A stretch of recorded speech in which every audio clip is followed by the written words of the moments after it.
dans le cadre des investigations que nous menons, dans le seul but de sensibiliser l'humanité sur tant d'événements que le pouvoir impérial a cachés, et qu'il continue à faire, il est important de se consacrer dans ce documentaire à une étude sur les mystères qui entourent la Lune et qui se répercutent sur les habitants de la Terre. Nous allons parler ici de certaines énigmes très discrètes que la plupart des gens ignorent toujours pour diverses raisons.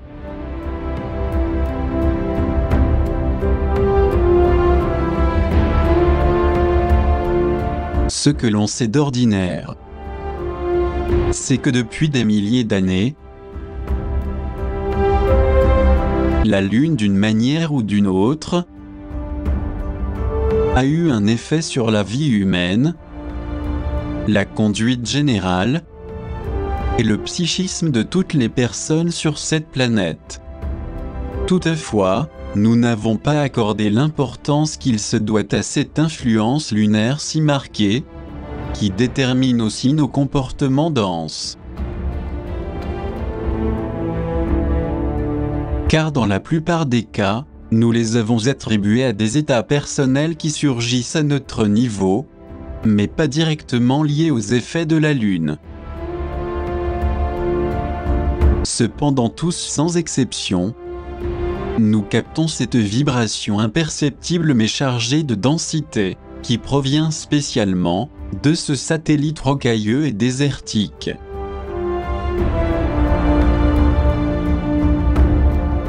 Par ailleurs, concernant ce phénomène d'irradiation énergétique, nous avons pu voir récemment des choses singulières.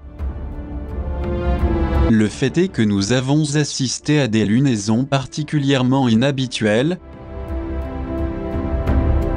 telles des lunes couleur rouge sang et des superlunes. Nous voulons faire remarquer ici des aspects lunaires qui visiblement ont eu lieu, non seulement à divers moments spécifiques, comme on a pu l'observer en novembre 2016.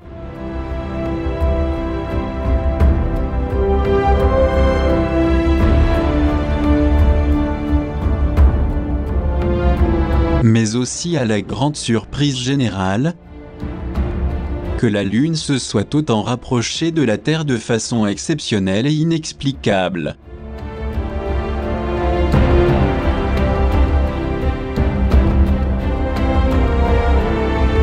En effet, un tel rapprochement ne s'était pas produit depuis 1948.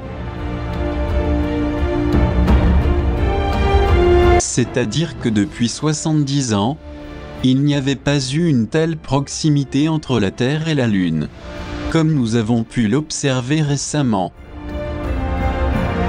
De surcroît à cette date, telle une étrange coïncidence, on a pu constater une augmentation considérable des tremblements de terre à divers endroits de la planète, outre ce qui nous attend en 2017.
Pour être plus précis, il y a eu une succession de faits étranges sous le regard de l'humanité, qui ne voit que les différentes formes de la Lune, ou plus grandes, ou plus attirantes, etc. Malheureusement, la grande majorité des gens ne parvient pas à voir d'autres aspects qui existent, et que nous devrions tous connaître nécessairement. Par exemple, le fait d'être beaucoup plus proche de la Terre, la Lune exerce un pouvoir énergétique très dense, susceptible de provoquer discrètement des changements imprévus.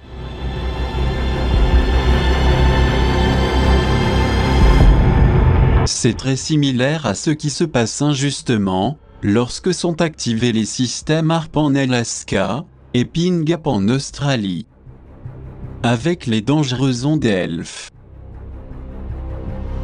Les ondes scalaires, les explosions soniques, le satellite échelon, qui ont généré chez des millions de gens une intensification des réactions de leurs états psychiques.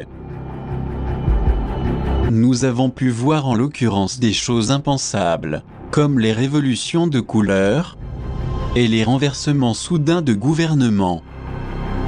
Mais, est-il possible que sur le plan énergétique, la Lune entraîne les multitudes vers des affrontements et des révoltes sociales, et qu'elle soit la cause d'une escalade de violence jamais vue? Le fait est que nous ignorons considérablement les forces que déchaîne cet énigmatique satellite.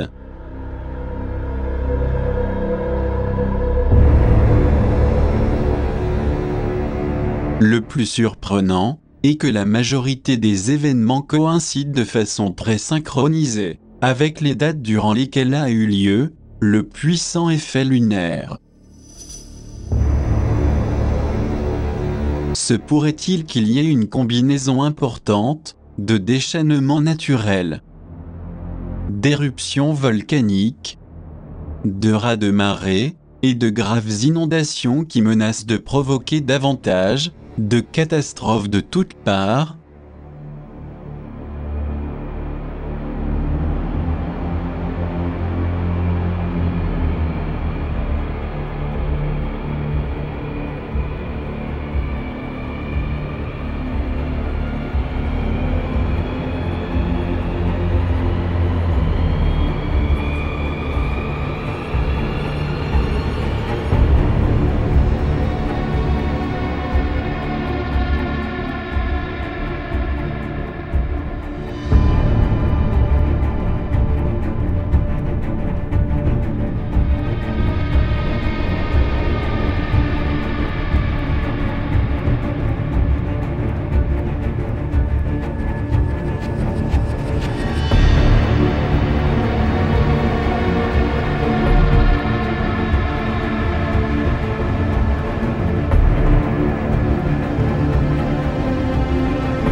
Il ne faut pas oublier que depuis des époques lointaines, la Lune ainsi que les éclipses, les comètes, les astéroïdes et les conjonctions planétaires ont été souvent à l'origine de graves désastres. Comme nous l'avons expliqué dans certains de nos documentaires,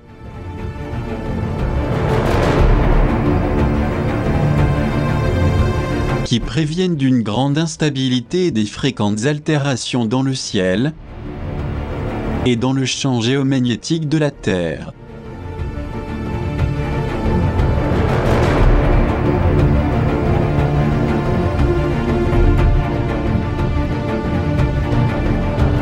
Force est de constater qu'aujourd'hui les gens particulièrement matérialistes et insensibles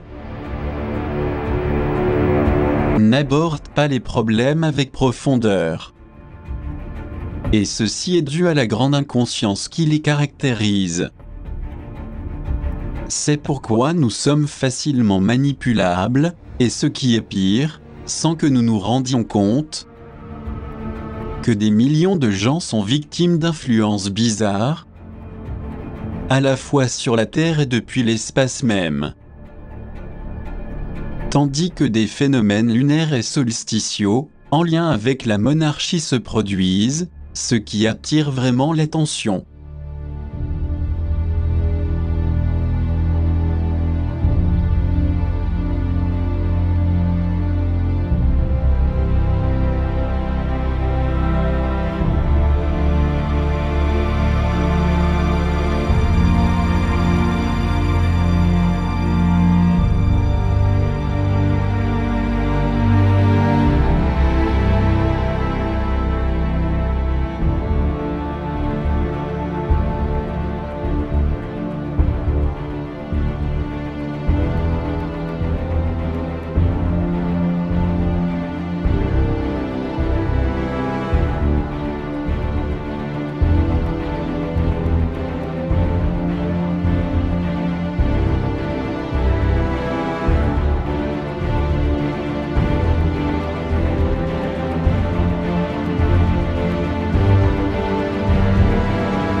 D'autre part, tout ce que nous venons d'expliquer ici n'est pas seulement un fait d'actualité, mais il remonte également à des temps anciens.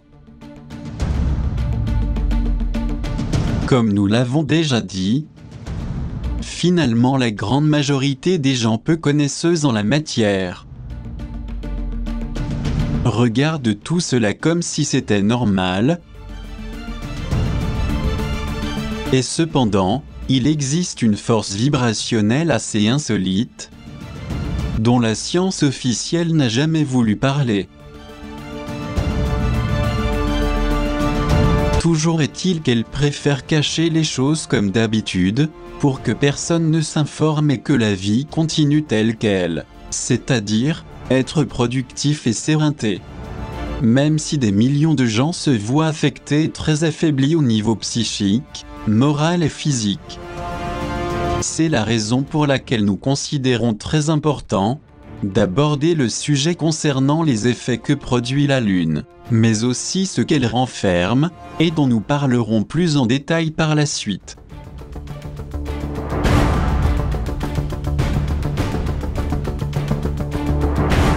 Par ailleurs, il est également indispensable de savoir que selon la phase de la Lune, dans laquelle se trouve notre satellite, que ce soit la nouvelle Lune, la Lune croissante, la pleine Lune, ou la Lune décroissante, elle produit certains changements sur les gens, tout comme sur toute la biodiversité. En définitive, qu'on l'accepte ou non, La Lune exerce une forte influence sur notre planète. Et cela a toujours été observable depuis les temps anciens.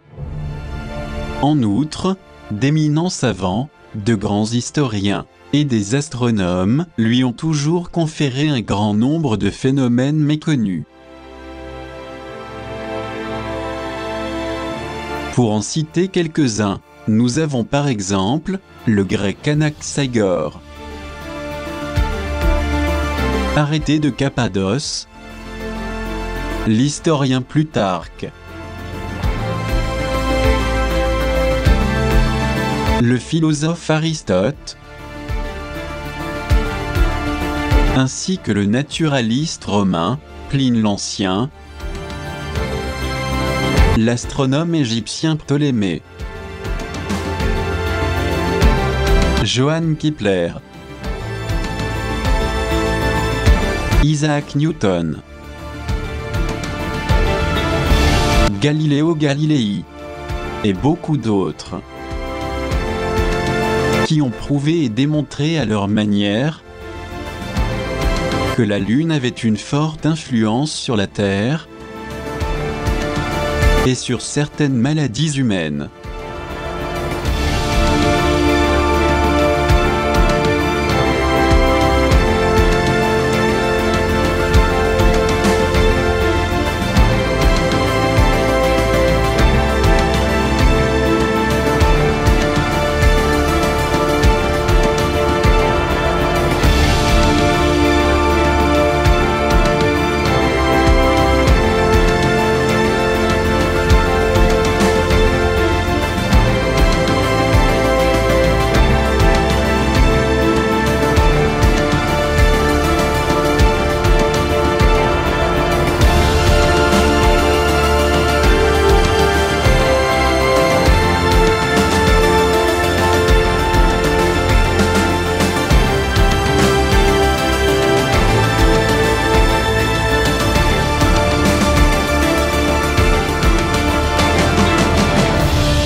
Il est également notoire que les différentes lunaisons avaient un lien très étroit avec de nombreux actes de démence et de bizarrerie.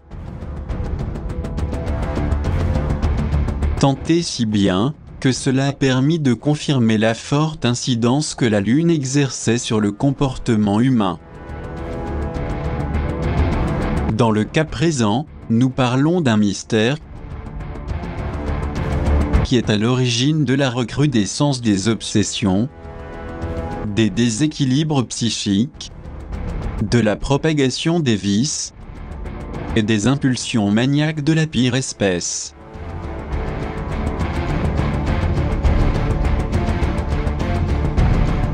D'ailleurs, on peut découvrir dans l'étymologie du mot lunar, qui vient du latin, une indication intéressante, parce qu'elle évoque l'idée de tache ou de marque.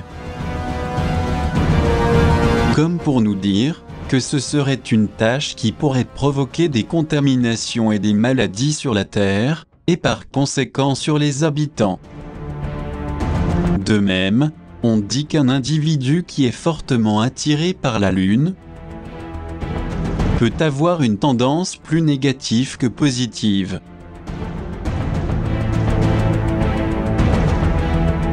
C'est-à-dire qu'il a une grande propension à tomber dans des états dépressifs, à être taciturne, triste, mélancolique, et sans enthousiasme dans la vie. D'autre part, on sait qu'en général les lunatiques sont plus vulnérables et facilement affectés par des forces démoniaques. Il existe à ce sujet des légendes et des récits populaires sur des loups-garous et des vampires qui apparaissent les soirs de pleine lune.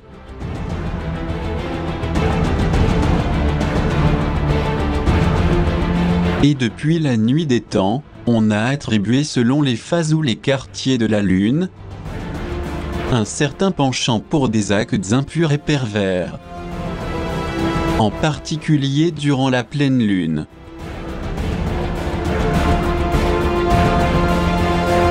Ceci nous amène à dire, quel que soit le regard qu'on lui porte, que la lune n'est en aucun cas bénéfique, même si populairement, la tradition de la lune de miel persiste pour les jeunes mariés. Cela vient peut-être de cette force d'attraction irrésistible que la lune exerce sur les gens. On comprend alors pourquoi les astronautes, à leur retour de ce satellite rocheux, rempli de cratères, devaient être mis en quarantaine. Le fait est qu'au cours du temps, on a pu mettre en évidence sa puissante influence sur le psychisme et le comportement de l'être humain, mais aussi qu'elle conditionne le cycle des naissances, puisqu'on sait qu'il est plus important à la pleine lune. De la même façon, en ce qui concerne le cycle menstruel de la femme, qui se déclenche généralement pendant cette période. En tout état de cause, on peut donc confirmer son énorme incidence sur l'humanité, même si la grande majorité des gens l'ignorent complètement.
Nous exposons ce thème de grande transcendance que nous compléterons un peu plus loin, non seulement parce qu'il s'agit du corps céleste le plus proche de la Terre,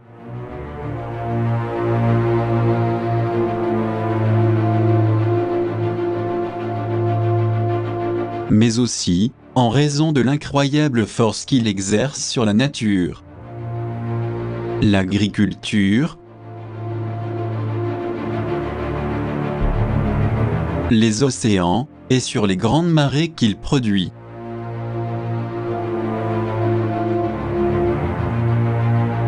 De même, parce que des investigations nous révèlent que dans le domaine énergétique, psychique et biologique,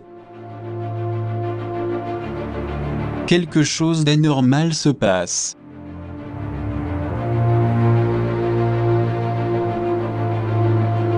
Il faut savoir qu'au-delà de la réalité d'une influence vibrationnelle notable, sur le plan terrestre et humain, comme nous l'avons déjà évoqué, il existe par ailleurs une force supérieure implicite, qui serait exercée sur la Terre. C'est peut-être ce qui explique les nombreuses observations d'OVNI sur sa superficie lunaire. Le fait est qu'il nous revient à la mémoire beaucoup d'informations qui parlent de cette connexion extraterrestre et terrestre, comme si à l'intérieur de la Lune, il y avait quelque chose de caché.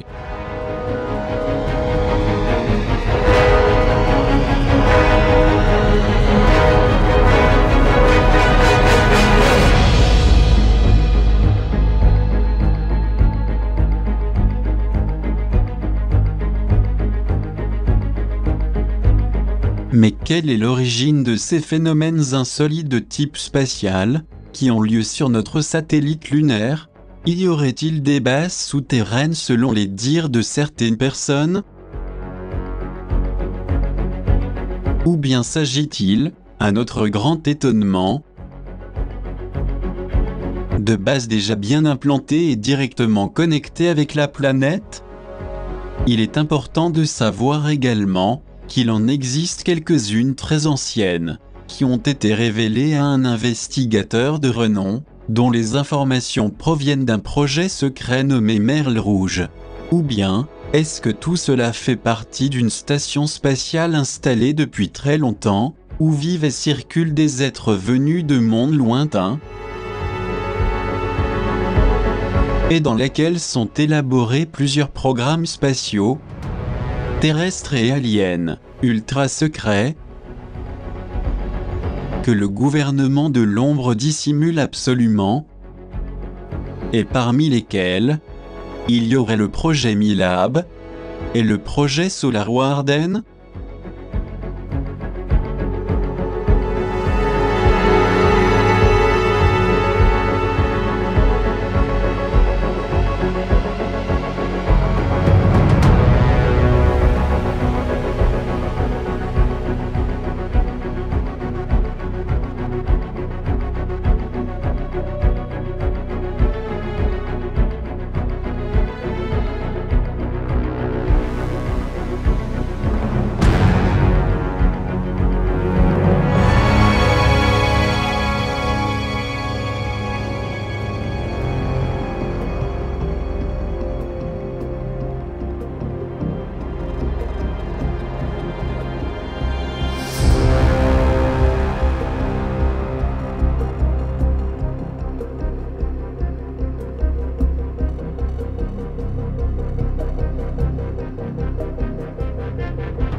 autre côté, mais toujours en relation à l'astre lunaire, nous aimerions parler d'un thème qui a fait couler beaucoup d'encre pendant des années.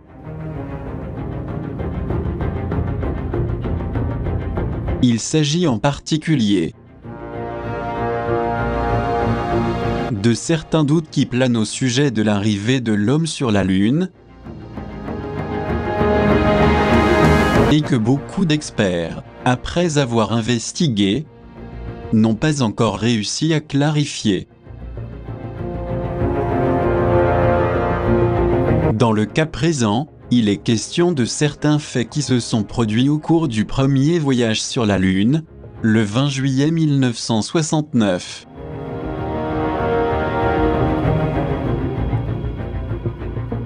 Était-ce vraiment l'atterrissage du fameux Apollo 11 que des millions de gens ont pu voir à la télévision à cette date prévue? En regardant impressionné, Neil Armstrong, un des 3 astronautes de l'équipage, marchait sur le sol poussiéreux de la Lune,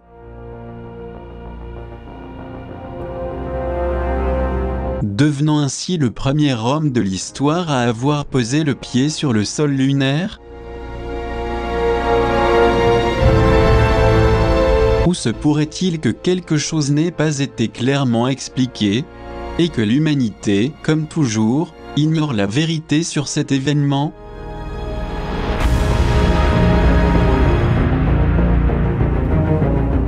Nous avons appris de sources sûres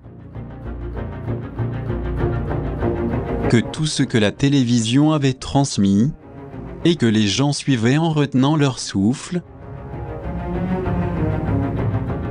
ne coïncidait pas avec ce qu'ils ont montré. Mais qu'il y a eu beaucoup d'erreurs découvertes au cours du temps. C'est pourquoi nous tenons à apporter dans ce documentaire très important la preuve authentique que cet événement n'était qu'une énorme tromperie, puisqu'un grand nombre d'erreurs, à défaut d'avoir été bien calculées, sont finalement sorties à la lumière de la vérité. Sachez qu'il y a des années de cela, le 15 février 2001, la chaîne américaine Fox News avait créé la surprise parmi tous les téléspectateurs en diffusant dans un programme intitulé Théorie du complot, le thème suivant: a-t-on atterri sur la Lune? Avec ces impressionnantes déclarations, devant des centaines de milliers de téléspectateurs à l'aube du XXIe siècle, on a pu constater formellement que tout ce qu'il nous avait montré n'était qu'une mise en scène spectaculaire. Car d'après les investigations, l'alunissage était impossible à cette époque. C'est uniquement grâce à cette émission qu'on a pu démontrer qu'il s'agissait réellement d'une immense fraude, et ceci a été l'élément détonateur pour amener par la suite d'autres Apollo sceptiques à s'unir pour renforcer la thèse de cette farce mondiale colossale.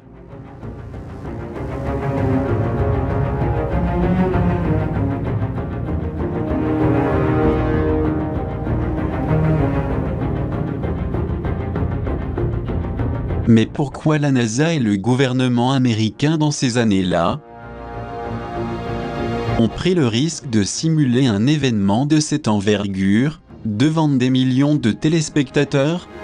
Est-il possible qu'ils subissaient la pression du gouvernement de l'ombre, qui a toujours tiré les ficelles du pouvoir, et qui leur avait tout simplement interdit de dire la vérité?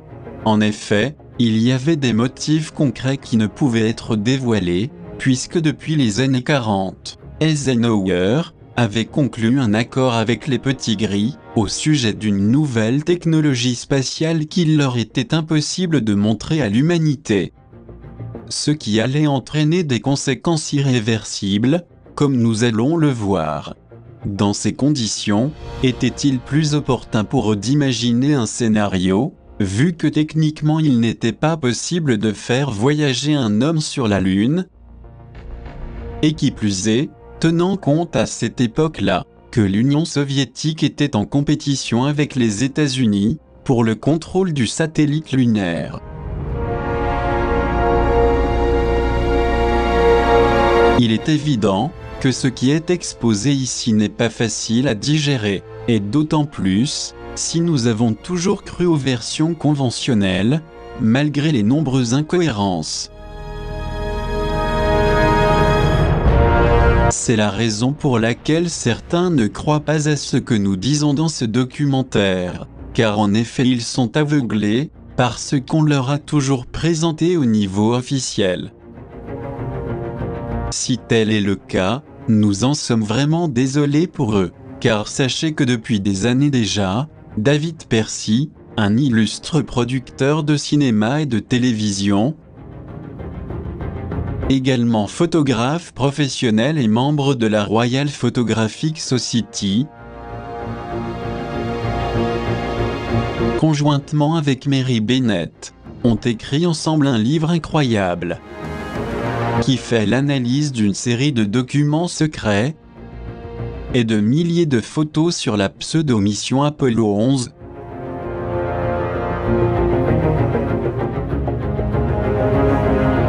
Ce qui est stupéfiant, après l'étude de cette immense quantité d'archives qui a duré 5 ans, est d'arriver à la conclusion suivante. À savoir qu'Apollo 11 n'a jamais été sur la Lune, qu'il n'a même pas décollé, et que l'enregistrement avait été complètement falsifié. En réalité, le tournage a été réalisé sur un plateau de cinéma, afin de faire croire au monde entier qu'il s'était effectivement posé sur la Lune, alors que c'est absolument faux.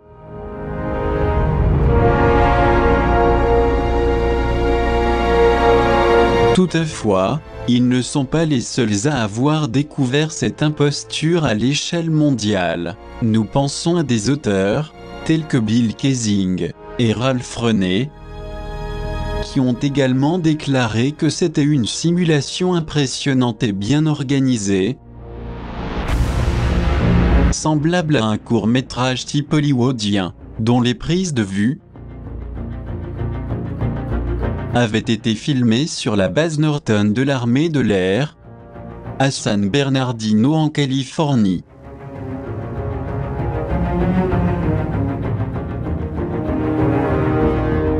En outre, Kaysing a affirmé que la personne chargée de ce tournage si singulier n'était autre que Stanley Kubrick,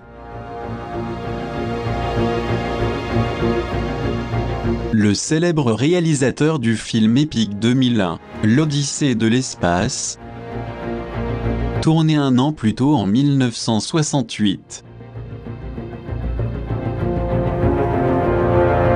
Et qui avait tellement impressionné les dirigeants de la NASA qu'ils décidèrent de lui donner la responsabilité technique de cette opération frauduleuse. Cependant, après quelques années, le célèbre réalisateur, malgré le lien étroit qu'il entretenait avec le sommet du pouvoir global, décida de s'éloigner de cet univers satanique et dénonça dans son film « Garde les yeux fermés » les sociétés secrètes qui gouvernent le monde, mais aussi les macabres projets comme le projet MKUltra et le projet Monarch.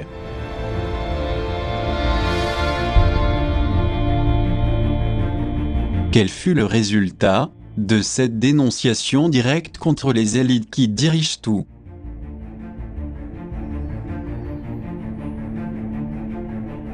La réponse à cette insolence et cette trahison intolérable fut bien évidemment son étrange disparition.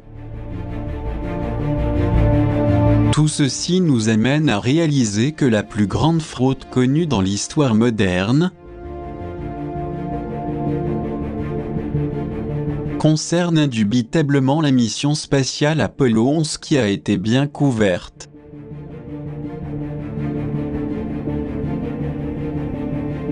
En effet, au fil des années on a pu se rendre compte que ce n'était qu'un grand montage bien élaboré et mis en place aux États-Unis,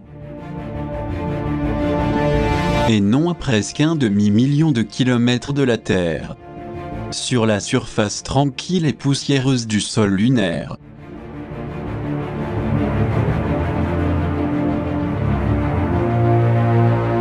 Nous disons cela parce qu'il existe une énorme quantité d'anomalies dont nous développerons uniquement les principales au cours de ce documentaire.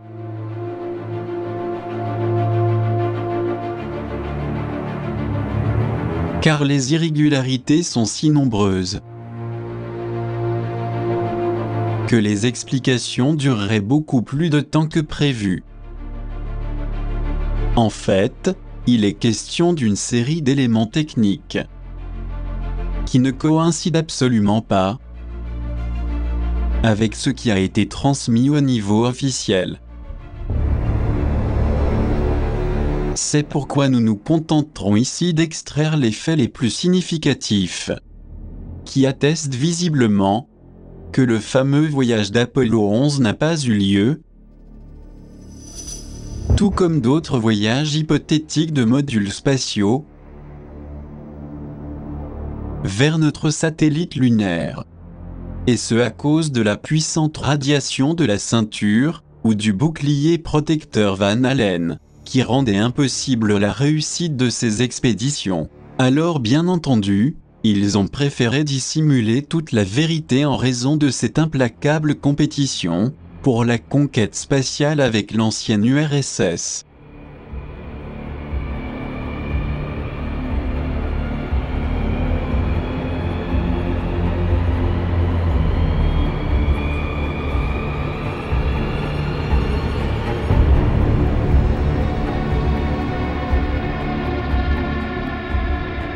Ceci dit, il est très important de signaler qu'à cette époque-là, les Soviétiques étaient mal placés pour critiquer leurs collègues américains,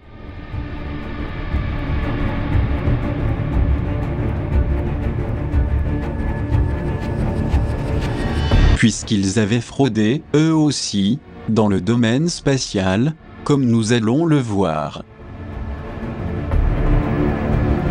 Le fait est qu'en avril 2001, le journal Pravda a surpris le monde entier en annonçant que l'astronaute Yuri Gagarin n'était pas le premier homme à voyager dans l'espace, comme on l'a toujours cru.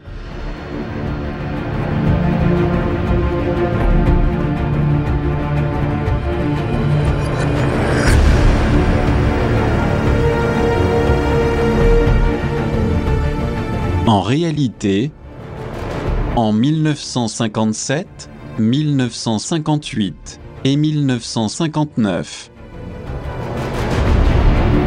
3 pilotes soviétiques sont morts au cours de plusieurs tentatives pour conquérir l'espace. Nous pouvons comprendre alors la guerre de propagande qui s'était déclarée entre les deux superpuissances mondiales. Et dans ce contexte de guerre froide, tout a été dissimulé jusqu'à ce que petit à petit, les choses sortent à la lumière de la vérité. Ceci nous fait prendre conscience combien il était difficile de voyager dans l'espace de manière conventionnelle, et autant l'Union soviétique que les États-Unis ont dû subir plusieurs accidents durant leurs diverses missions spatiales respectives.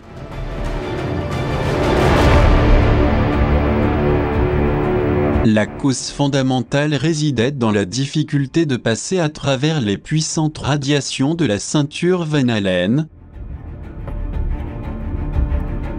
car n'importe quelle mission spatiale ne pouvait résister plus d'1 heure à travers la couche intérieure, ni 12 heures et demie au niveau de la couche extérieure. En conclusion, cette traversée était impossible à supporter, d'autant plus que l'on ne parle ici que du voyage aller, sans tenir compte du voyage retour.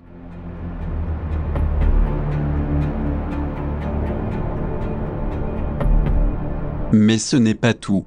Si nous ajoutons à cela le fait que le module lunaire était construit avec une fine couche d'aluminium de quelques 5 mm d'épaisseur, c'est-à-dire de manufacture assez artisanale, il est évident que l'organisme humain ne pouvait pas être protégé de la redoutable radiation. Il en était de même de leur fragile combinaison, composée de fibres de verre, de fibres d'aluminium et de silicium.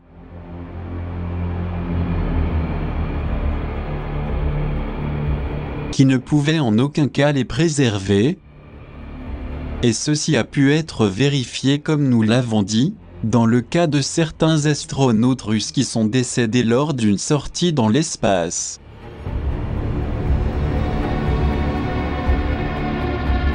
Pour citer un autre exemple concret,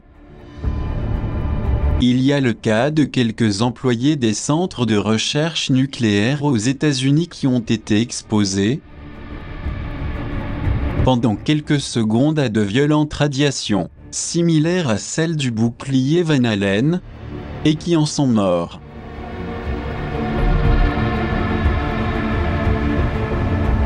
Ceci confirme qu'il était totalement impossible pour une mission spatiale, telle Apollo, ou pour celles qui ont suivi,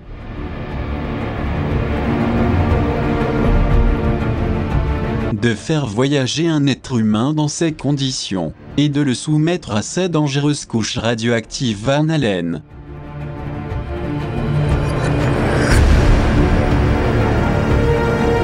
Juste pour avoir une idée des effets de ces risques de radiation qu'émet ce bouclier protecteur, nous mentionnerons le fait suivant.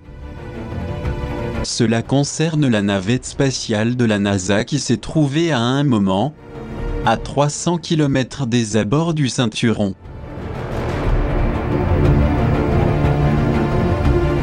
Or, quel a été le résultat d'un tel exploit ? Il s'est avéré que les astronautes ont souffert d'hallucinations visuelles à cause de lésions au niveau des yeux qui commençaient à apparaître, malgré le fait qu'ils se trouvaient loin de la limite des couches d'énergie électromagnétique. Alors, si cela s'est produit à une telle distance, comment est-il possible qu'Apollo 11 et les autres missions Apollo aient pu traverser le ceinturon sans subir aucun dommage radioactif ?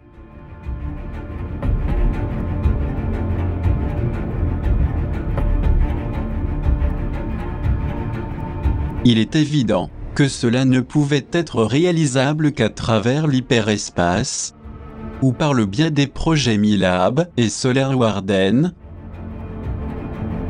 dont il était interdit de dévoiler les méthodes de cette technologie spatiale très avancée, pour éviter la convoitise des autres pays.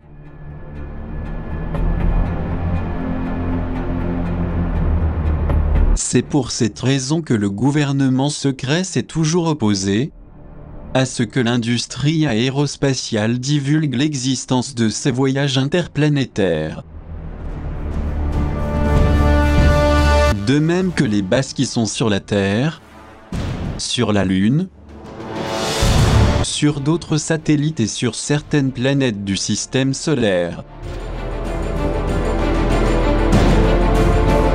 En effet, ils ont préféré occulter les choses et permettre la grande imposture spatiale pour que tout le monde soit satisfait, mais néanmoins trompé, comme toujours.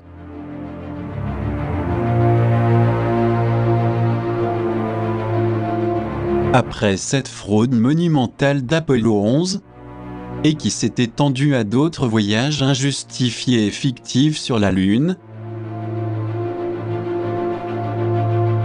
il faut savoir qu'au début des années 70, on a commencé à spéculer sur les graves ennuis techniques survenus à la mission Apollo 1, lorsque devant la stupéfaction du monde entier, la fusée a pris feu avant le décollage, au moment du compte à rebours, en causant la mort de ses 3 membres d'équipage. Ceci confirme clairement l'impossibilité d'Apollo 11 d'avoir pu voyager sur la Lune seulement 2 ans auparavant, c'est-à-dire en 1969. Car d'une part, le module aurait dû supporter une température de moins 250 degrés sur la surface de la Lune. Et d'autre part, il aurait fallu qu'il puisse résister à une température du Soleil de 250 degrés en sortant de l'atmosphère terrestre, avec une structure si fine et des combinaisons si fragiles. C'est indéniable que cela revenait à les condamner à une mort certaine, comme ce fut le cas dramatique pour Apollo 1 et pour les soviétiques. Mais indépendamment de cela, il existe aussi un fait assez particulier, qui a créé le doute et une grande méfiance au sujet du voyage d'Apollo 11. Il s'agit en l'occurrence d'une transmission par l'Australie, quelque peu différente de toutes celles émises dans le monde entier, et qui par la suite aurait été rediffusée, mais dans une version modifiée.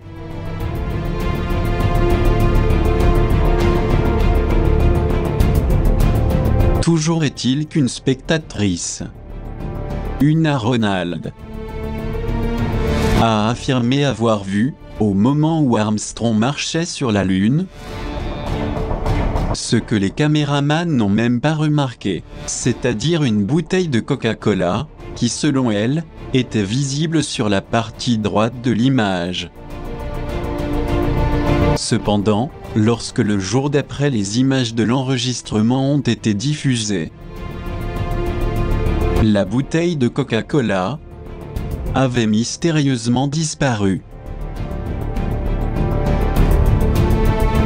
Par ailleurs, bien que la transmission en Australie ne coïncidait pas au niveau des horaires, puisque c'était au petit matin, de même, plusieurs spectateurs ont pu voir aussi la bouteille, et un article a même été publié à ce sujet dans le journal The West Australian. As I watched this person walking, a Coke bottle in the lower right quadrant of the screen, 2 or 3 others of my acquaintance did see it. Furthermore, there were letters written to the West Australian newspaper. They mentioned the Coke bottle. Ceci nous amène à croire qu'il y a autre chose qui n'a pas été montrée officiellement à la télévision dans ces années-là.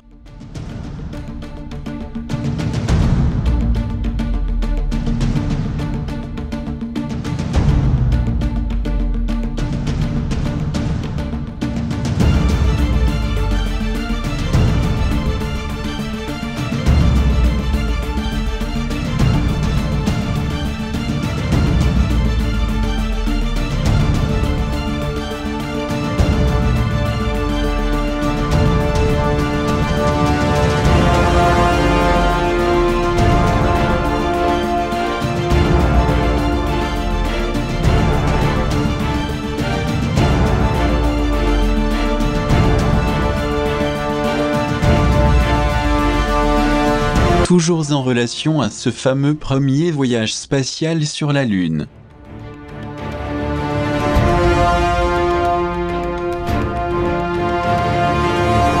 On constate qu'il y a bien d'autres anomalies, et parmi d'innombrables faits, il existe celui de William Bryan, qu'il a transcrit dans son œuvre Moongate, où il raconte qu'il y a eu réellement une authentique dissimulation concernant cette expédition sur la Lune. D'ailleurs, certains collègues et techniciens qui ont commenté par la suite l'énorme fraude ont vu les mêmes choses d'après la convergence de leurs témoignages. Ils affirment s'être demandé comment était-il possible de voir des lettres inscrites sur des roches présentes sur le sol lunaire.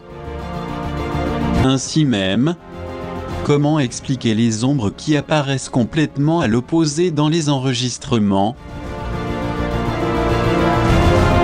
alors que les objets étaient à quelques mètres de distance.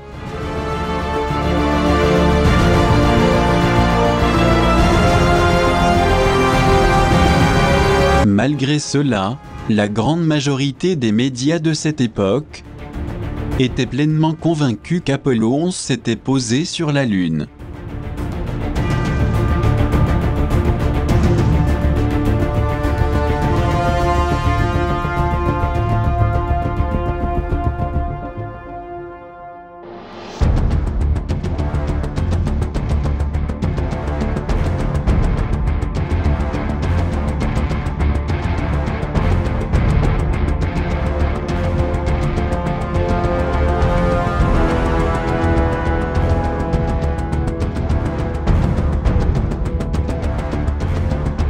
Nous parlons d'une situation si incongrue qu'à l'évidence elle n'avait pu être réalisée que sur un plateau de cinéma.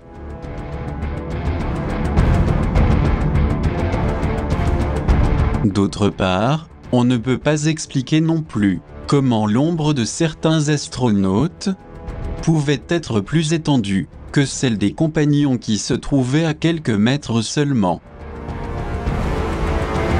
Ces experts et bien d'autres ensuite ont pu conclure que des simulations avaient été faites non seulement pour Apollo 11 mais aussi pour les vols spatiaux suivants, comme nous pouvons l'observer.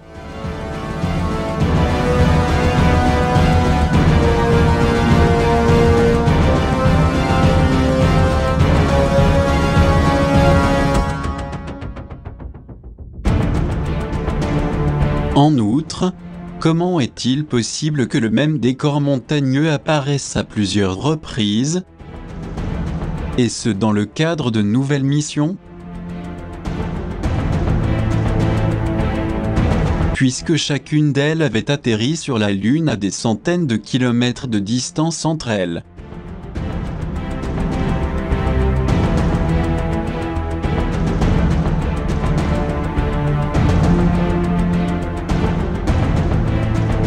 De plus, il y a une autre anomalie qui a fortement attiré l'attention des gens. C'est de constater, d'après les prises de vue du rover qui transportait les astronautes, que bizarrement le véhicule ne laissait pas de traces dans le périmètre où les astronautes se déplaçaient.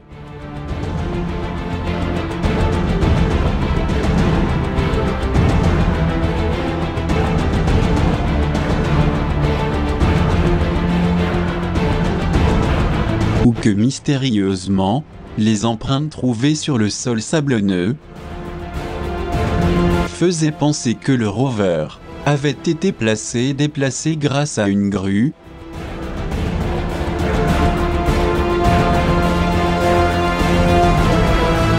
avec ceci, nous pouvons réaliser qu'à l'évidence l'alunissage, tout comme les déplacements qu'ils ont montrés à toute la planète, était totalement faux.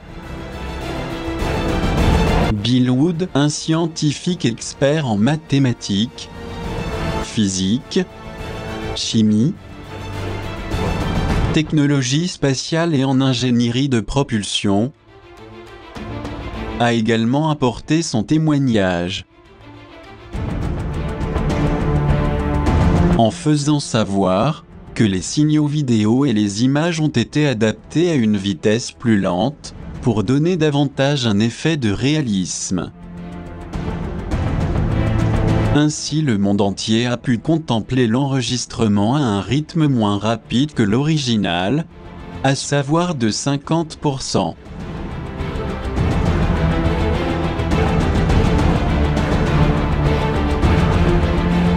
D'autre part, un écrivain de renom, Ralph René, a fait des remarques intéressantes dans son livre NASA Moon America sur les pseudo-voyages lunaires, où il pointe du doigt d'autres singularités très précises qui sont passées inaperçues aux yeux de millions de spectateurs. Il s'agissait entre autres du drapeau qui a été planté sur le sol lunaire et qui flottait,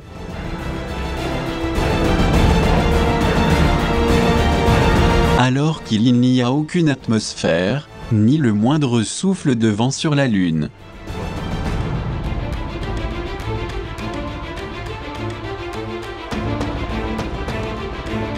Est-ce pour cette raison et pour éviter aussi le ridicule et le terrible revers médiatique devant la communauté internationale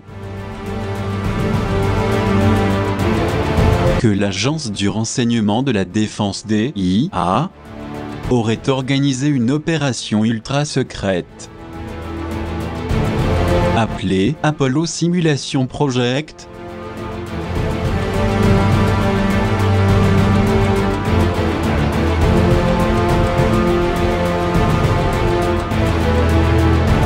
Parallèlement à cela, un autre mystère demeure, celui des 2 super réacteurs du module lunaire, qui n'ont pas soulevé le moindre nuage de poussière lunaire, ni à l'atterrissage, ni au décollage de l'appareil. De même, pourquoi ne voit-on pas de cratères qui se seraient formés sous les moteurs propulseurs pendant l'alunissage ?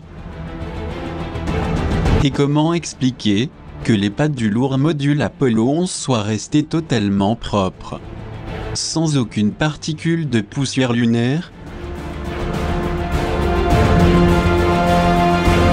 Malgré le fait que l'engin ait produit une température de plus de 2000 degrés centigrades et que sa propulsion de descente était de 5000 kg. Pour autant, rien n'a bougé à cet endroit.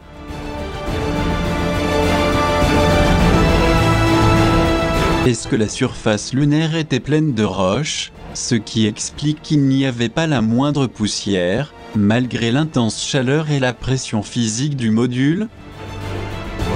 Et si c'était le cas, comment se fait-il qu'Armstrong, en posant le pied sur le sol de notre satellite, a pu laisser une empreinte aussi parfaite ? Il est évident que si la surface avait été entièrement dure et rocailleuse, l'empreinte du pied du premier homme qui a marché sur la Lune n'existerait pas. D'autant plus, lorsqu'on prend en compte le poids de l'astronaute sur la Lune, qui est considérablement inférieur. C'est-à-dire 6 fois moins que sur la Terre. Autrement dit, si Armstrong chargé d'un équipement pesait 100 kg sur la Terre, cela signifie qu'il ne pesait que 17 kg sur la Lune.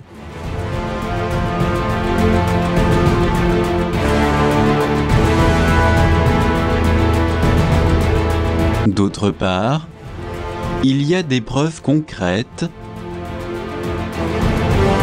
qui renforcent l'aspect factice de ce que l'on voit sur les diverses photos, telles que l'absence de cratères, mais aussi l'absence totale d'étoiles dans le ciel, ce qui est absolument impossible à admettre, et à plus forte raison sur un fond de ciel particulièrement noir, assombri par le manque de soleil. Ce qui est normal en soi. Or, Maria Blizinski, alors directrice de l'Observatoire astronomique de Greenwich à Londres, avait mis en relief cette observation invraisemblable. En effet, elle était très surprise car selon elle, même en l'absence de lumière sur la Lune, les étoiles devaient néanmoins être pleinement visibles. Et en plus, briller d'un éclat beaucoup plus intense que celui que nous percevons depuis la Terre. En réalité, le problème ne venait pas de quelques étoiles, mais plutôt qu'il n'y avait pas une seule étoile dans le ciel, et ceci malgré les conditions d'observation exceptionnelles dont il bénéficiait là-haut dans l'espace.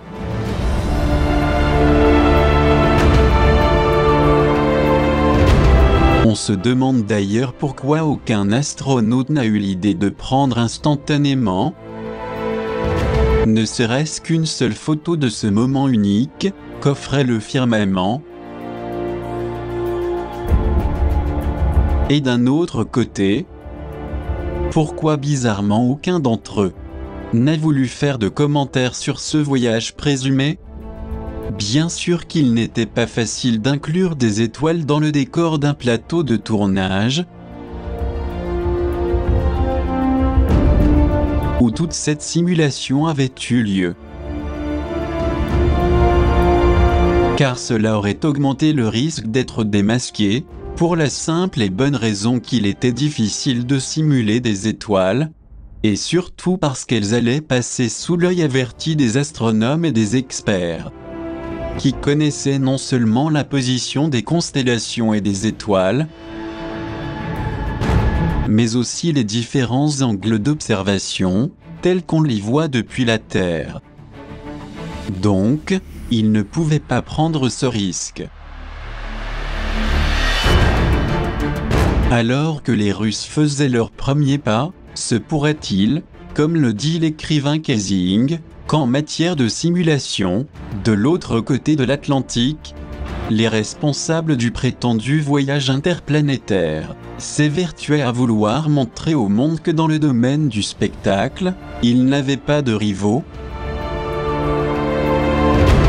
Et pour crédibiliser cette prouesse, ils ont cherché à la révéler au monde à travers une superproduction interstellaire, confirmant ainsi que les missions Apollo étaient une bonne mise en scène.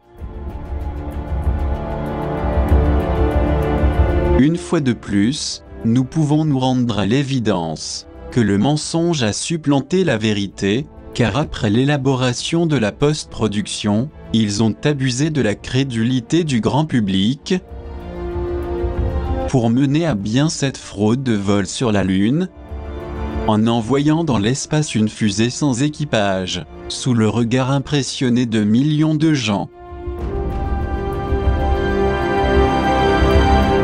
Cependant, en marge de ce qui se passait, les prétendus cosmonautes avaient été conduits par avion dans le désert du Nevada, dans un complexe que l'ASP avait très bien préparé.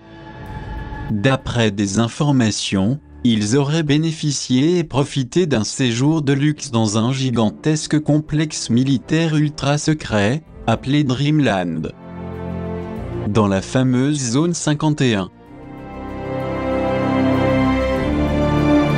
Et sans qu'il n'y ait aucun problème qui les perturbe, les trois hommes passèrent du bon temps à Las Vegas dans le Nevada,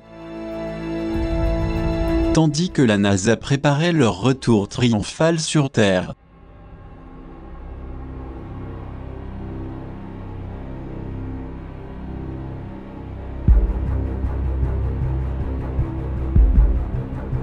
Ensuite, alors que tout se mettait en place pour ce cérémonial, les astronautes furent emmenés dans une autre base secrète, au sud d'Hawaï, dans l'archipel de Toramoto, afin d'y être confinés.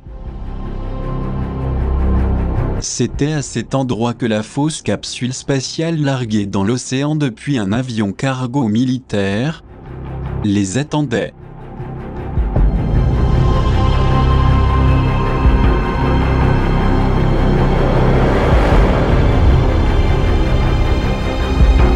Ainsi se déroulèrent les événements, la capsule tomba en mer, et les caméras de télévision purent filmer l'opération de sauvetage, menée par la marine américaine.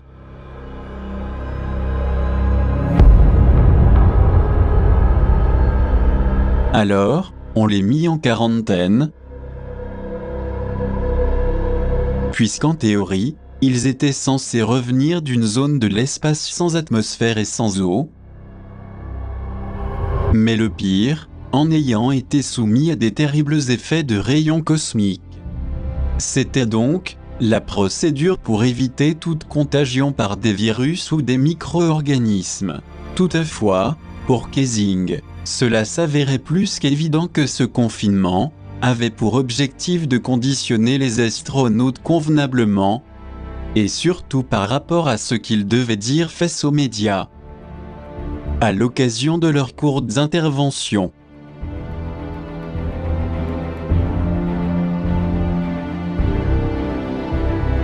De surcroît, parmi les nombreuses irrégularités découvertes, que la NASA, tout comme les cosmonautes, ont cherché à couvrir à tout prix.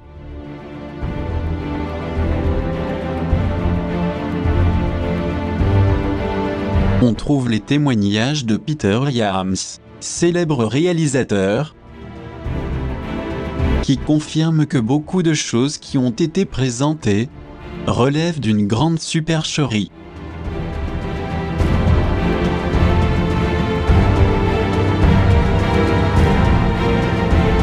En outre, un an après l'alunissage présumé, un groupe de presse, Knight Ridder, a réalisé un petit sondage sur un échantillon de 2000 Américains, et le résultat surprenant a révélé que 30% des personnes étaient sceptiques concernant l'authenticité des voyages de la NASA sur la Lune.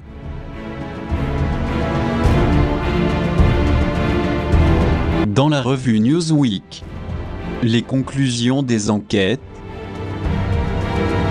y compris celles réalisées dans le quartier juif de Washington, D.C., ont montré que plus de la moitié des participants doutaient également de la légitimité de la sortie d'Armstrong sur la Lune.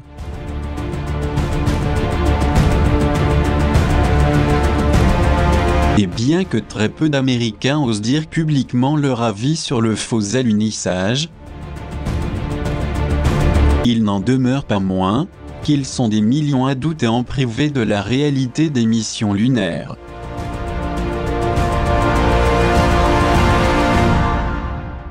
Pour sa part, le département des relations publiques a dû écrire des centaines de milliers de courriers pendant des années pour répondre non seulement aux méfiants, mais aussi à des enseignants, des bibliothécaires et même des législateurs comme Alan Cranston, sénateur démocrate de Californie, et Strom Thurmond, républicain de Caroline du Sud,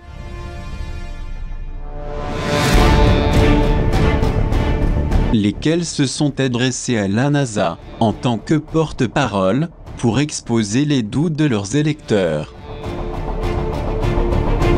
De même, le chiffre présenté par l'agence spatiale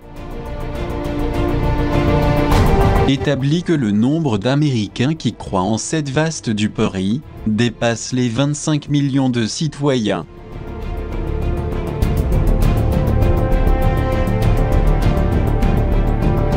Par ailleurs, la nature floue des communications entre les astronautes et le centre de contrôle pendant le déroulement des missions a été remise en cause.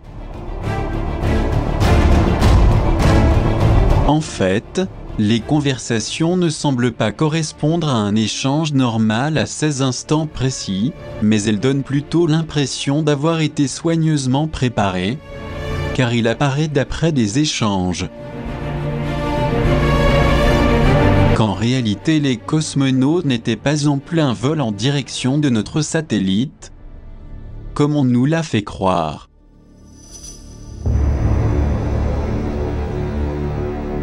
Il existe encore un autre aspect qui attire énormément l'attention.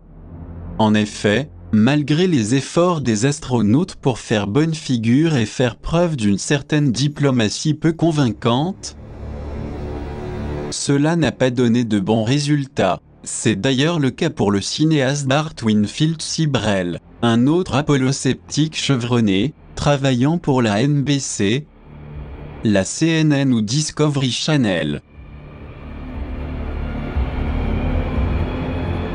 qui a essayé à de multiples occasions de récolter en vain le témoignage de l'astronaute Buzz Aldrin au sujet de son expédition sur la Lune.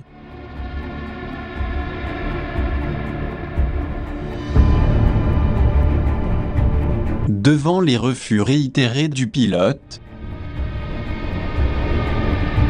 le cinéaste s'est finalement décidé à demander les services d'un caméraman, et en 2002 à l'entrée d'un hôtel à Beverly Hills.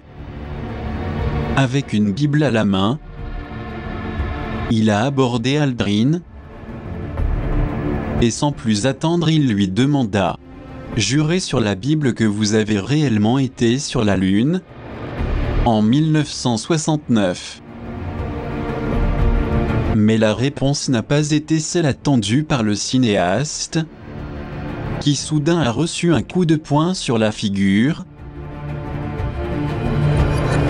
tel un aveu d'Aldrin, venant confesser que le voyage sur la Lune était une imposture, et plutôt que de se parjurer, il préféra le frapper.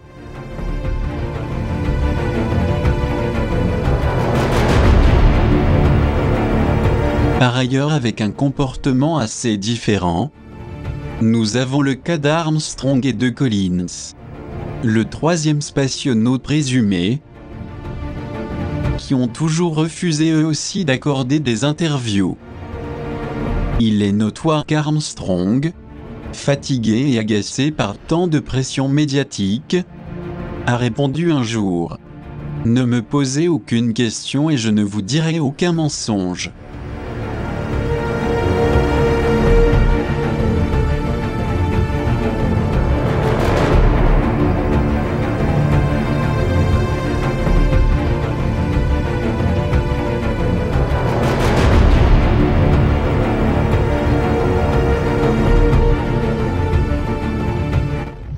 There are great ideas undiscovered, breakthroughs available to those who can remove one of truth's protective layers. On the moon, talking to them, and he looked at them and he said, "There are wonders beyond belief. There are truths to be revealed if one can remove truth's protective layers." Now, where in the world does one get the idea the truth has to have protection to be found out?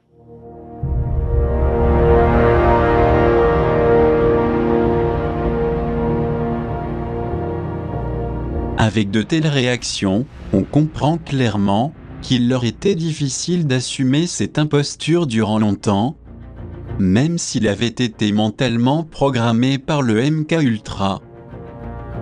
C'est peut-être la raison pour laquelle ils avaient dû être placés en quarantaine, afin de mieux être contrôlés. Cependant, après être sortis de ce confinement, indemnes de toute contamination lunaire supposée, et pour éviter probablement de créer une plus grande confusion parmi la population, ils les ont envoyés en Europe, direction l'Espagne, les îles Canaries précisément.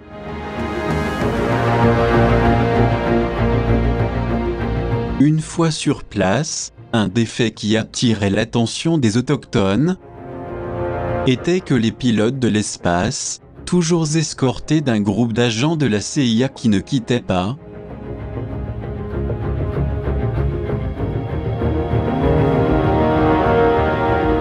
comme c'était déjà le cas durant les épisodes de leur voyage lunaire irréel, semblait particulièrement abattu et pensif pendant ces vacances non méritées.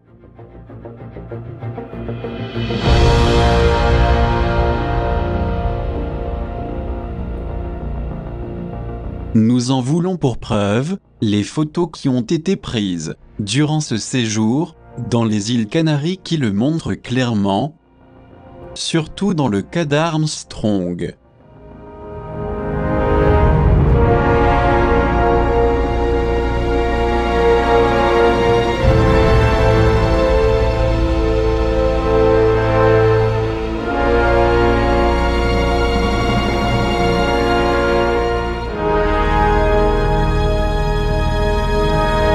Il s'agit de photos qui ont été publiées dans l'article du magazine Quo. La visite des astronautes triste, tandis que d'un autre côté, la presse autorisée était contrôlée et qu'elle ne pouvait pas poser de questions, ni prendre de photos. Est-ce qu'ils avaient peur que les cosmonautes attristés révèlent quelque chose aux médias de l'époque ? Avait-il peur qu'un scandale de grande ampleur éclate dans tous les États-Unis et que le gouvernement ne soit pas capable de faire face aux effets collatéraux ?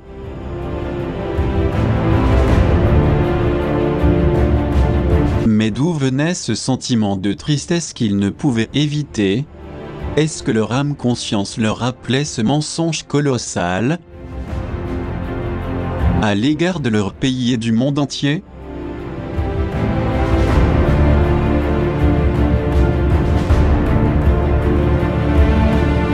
Telle est la réalité des événements exposés ici, qui ont été démontrés par de nombreux témoignages recueillis pour réaliser ce documentaire. Or, nous voulons être sincères et dire que peut-être beaucoup de gens auront du mal à accepter les faits présentés, et nous le regrettons vraiment pour eux. Mais il faut savoir que la vie de tous les habitants de cette planète est conditionnée depuis longtemps par les fraudes des maîtres du pouvoir global. Hélas, tant qu'il n'y aura pas un niveau de maturité et de cognition profonde, il sera très difficile de le découvrir et de s'en échapper.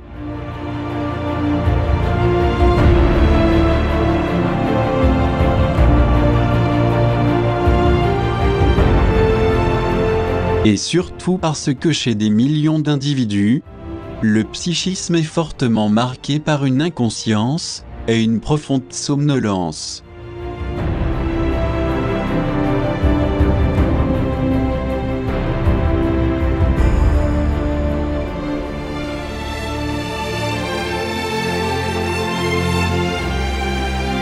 Toutefois, si nous voulons aller de l'avant et suivre nos convictions, il n'y a pas d'autre solution que de lutter pour accéder à un meilleur état de conscience et de sagesse-intelligence.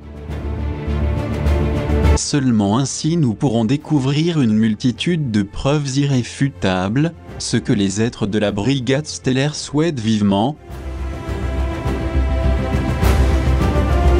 parce que de cette manière, nous connaîtrons la vérité. Et la vérité nous donnera la lumière de la connaissance. Nous parlons ici de ces valeurs essentielles, qui unies à la sagesse, la perception et un bon jugement, seront très utiles et nous permettront de ne plus jamais dépendre de tous ceux qui depuis de nombreuses années nous ont manipulés. Telles sont les clés pour pouvoir faire partie de la nouvelle ère luminique. Une ère de sagesse, de justice et de vérité que nous offre le photon lumière. Et pour conclure, espérons que ce documentaire important amène à réfléchir sur la notion de vérité et d'honnêteté, dont nous devons toujours faire preuve, et ce, jusqu'à l'éternité.